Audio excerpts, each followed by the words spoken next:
How avoidants handle losing the best thing they ever had. Some people don't know what they have until it's gone. But avoidants, they knew exactly what they had.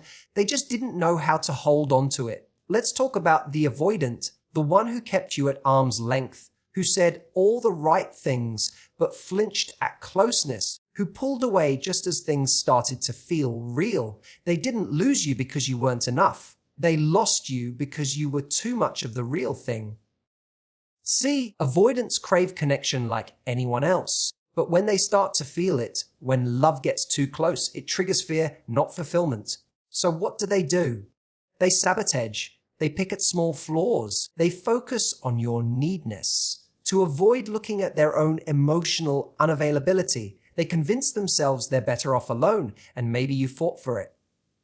Maybe you gave them grace, patience, space, until there was nothing left of you. Until walking away became the only way to keep your self-worth intact. Here's what most people don't realize: avoidants grieve in silence. They feel the loss, but they process it with distance. They won't chase, they won't say the words. But trust me, they feel it, and often far too late. By the time they realize what they had, the door is already closed. And the tragedy, they won't knock. They'll stand on the other side of that door, convinced they're protecting themselves, when really they're just punishing themselves forever. So if you were the best thing they ever had and they let you go, that's not your burden to carry. That's their lesson to learn. And if you're still wondering whether they miss you, they do. But that doesn't mean they're ready. And that doesn't mean you should wait, because you deserve someone who doesn't flinch when things get real. Someone who knows how rare you are and knows how to show up for it. Avoidants are often misunderstood when it comes to how they approach love and connection. On the surface, they may seem disinterested, emotionally distant, or even cold. But the truth is much more complex. At their core, avoidants deeply crave connection just like anyone else. They want to love and be loved. They long for the warmth, security, and intimacy that comes with a close relationship. But the moment that closeness starts to feel real, it triggers something deeply uncomfortable inside them: fear. This fear isn't always conscious. It might not be something they can articulate clearly, even to themselves, but it's there, woven into their nervous system, often rooted in early experiences where emotional needs were met inconsistently or not at all. Closeness begins to feel dangerous. Vulnerability feels like exposure. So rather than lean in, they start pulling back. They create emotional distance, sometimes subtly at first. Less texting, less eye contact, more time alone.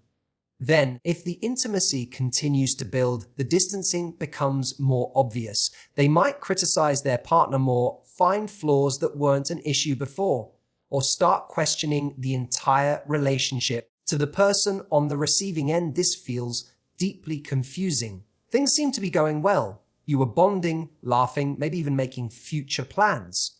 And then suddenly, they're withdrawing. You question what went wrong. You try to fix it. But the more you reach out, the more they retreat. It feels like you're being punished for loving them too much. In truth, it's not about you. Avoidants don't pull away because of who you are. They pull away because the feelings you awaken in them are intense. And intensity for them feels unsafe. So they tell themselves stories to justify the distance. This is moving too fast. I'm not sure they're the one. I need space to figure things out. But these stories are often a mask for their own fear of emotional dependency and vulnerability. What's most heartbreaking is that they may recognize deep down that you're offering something genuine, safe, and rare. But instead of leaning into it, they subconsciously sabotage it. Their instinct is to protect themselves, not to embrace connection. And so the very love they once longed for becomes the thing they push away. Not because they don't care, but because it feels too much, too close, too soon. It's not rejection in the traditional sense. It's a protective reflex dressed up as detachment. And it often costs them the very relationship that could have helped them grow. When an avoidant loses someone they deeply cared about, the weight of that loss doesn't hit them immediately. Unlike those who are more emotionally attuned or secure in their attachment. Avoidants process their emotions through a filter of distance and detachment. In the moment of a breakup or separation, they often seem unaffected. They might even appear relieved, calm, or indifferent to the person who was left behind. This can feel like confirmation that the relationship meant nothing to them. But this appearance is misleading. Avoidants are not immune to emotional pain. They're just conditioned to suppress it. Rather than sitting with discomfort, they compartmentalize it. They focus on distractions, throw themselves into work, spend time alone, or engage in activities that require minimal emotional investment. It's not because they don't care. It's because facing the full emotional weight of the loss would force them to confront vulnerabilities they've spent a lifetime trying to avoid. Their emotional processing is delayed, not absent. Weeks or even months can pass before the realization sinks in. They start to feel the absence in the small moments, the song that reminds them of you, the silence where your voice used to be, the habits and rituals that only made sense with you in the picture. But by then, the damage is done. You've moved on, healed, or at least accepted the reality they initially seemed so indifferent to. Now, they're alone with the H they tried so hard to outrun. The irony is, many avoidants only truly begin to appreciate what they had after it's gone. When the comfort, support, and intimacy you offered is no longer available, they start to see the relationship with clearer eyes. But instead of reaching out or expressing this clarity, they often retreat further. Pride, fear of rejection, or the belief that it's too late prevents them from saying the words they never said when it mattered most. This delayed grief can be isolating for them. Because they didn't show emotion during the breakup, friends and family might assume they're fine. So when the emotions finally hit, they feel them in solitude, without support, without the chance to make amends, and often they don't tell anyone. They just live with it quietly, carrying the memory of the connection they couldn't hold onto, not because it wasn't real, but because facing the depth of it required a level of emotional courage they hadn't yet developed. Avoidants rarely chase after someone, even when they're hurting. Just get a reply. It's not because they don't feel the loss or that the person didn't matter to them. It's because reaching out, initiating reconnection, requires a level of vulnerability that challenges everything their defense mechanisms are designed to avoid. For someone with an avoidant attachment style, showing emotional need can feel like exposing a weakness. So rather than admit they miss someone, they choose silence. Rather than reach out, they wait, hoping the feeling will pass or that you'll make the first move. This creates a confusing paradox. On one hand, they can feel deep emotional attachment. On the other, their instinct is to protect themselves from that very feeling. Pride plays a big role here. To chase would mean admitting they care, that they may have made a mistake, and that they want something they once pushed away. That kind of emotional honesty feels unsafe for avoidance. So they build narratives to protect their ego, convincing themselves that it's better this way, that you've probably moved on, or that reconnection would only lead to more pain. Even when they do feel intense regret, it often stays hidden beneath the surface. They might check your social media, reread old messages, or replay conversations in their mind, but they won't call. They won't send the message. They won't say, "I miss you," even if it's all they've been thinking. Instead, they stay in their own world, quietly battling the inner turmoil between desire and self-protection. The avoidance of chasing isn't about indifference. It's about fear. Fear of rejection, fear of being too much or enough, fear of vulnerability. It's safer in their mind to say nothing than to risk putting their heart on the line and not being met with the same energy. Even when they realize that they lost something meaningful, the discomfort of emotional exposure is more powerful than the desire to repair. This self-imposed silence doesn't mean they're over it. It means their coping strategy is to disconnect. They grieve through withdrawal, not expression. The pain lingers, but it gets buried under distractions and rationalizations.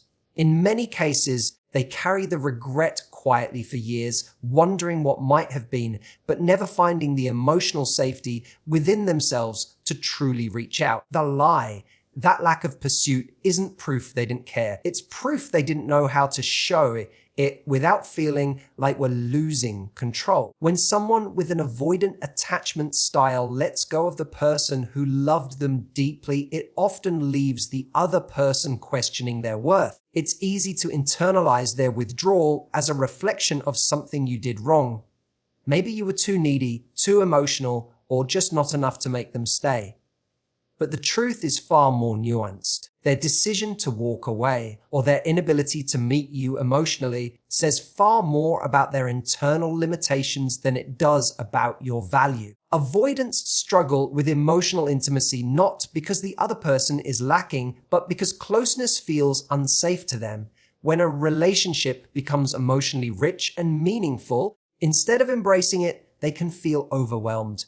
The more connected they feel, the more they sense a threat to their autonomy or emotional control. That anxiety doesn't go away with more love, more effort, or more patience from their partner. If anything, the deeper the love, the more it triggers their need to retreat.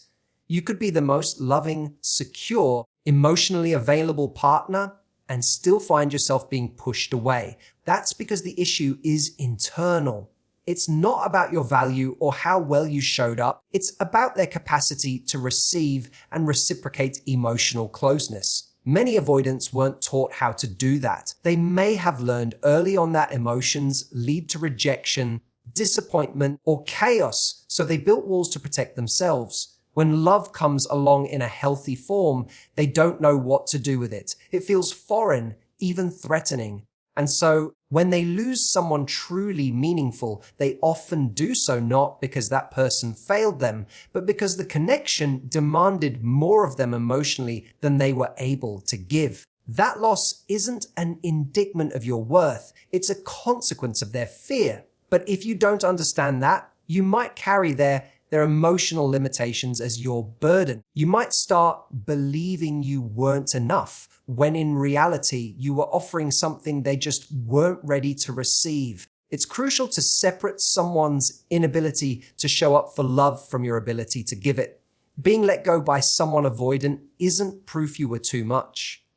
Often, it's proof you offered more depth and intimacy than they were ready to face. That kind of love requires courage, not just from you, but from them too.